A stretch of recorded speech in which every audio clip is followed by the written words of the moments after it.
เอามาลูกมากินข้าวสาวมากินข้าวพับทางไหนลูกแล้วหนูเข้าไปตรงนั้นน่ะแล้วจะออกยังไงเราจะออกยังไงตรงไหน จะออกได้ไหมเนี่ยมากินข้าวเร็วไหนมาทางไหนลูกทางไหนลูกสาวแล้วก็เข้าไปทางนั้นแล้วมามีจะช่วยยังไงเนี่ยมาทางลัดจะเอามาทางลัดเร็วลูกมาเร็วฮึบเอาเดี๋ยวตะข่ายเขาพังเฮ้ยดูสินี่ไปลูกเอาหิวก็หิวนะแล้วก็มาทางลัดเนี่ยเอามาลูกมาครับมาลูกมาเร็วเอามาเร็ว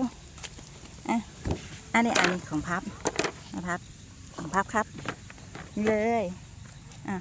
แล้วสวยเอามาลูกมา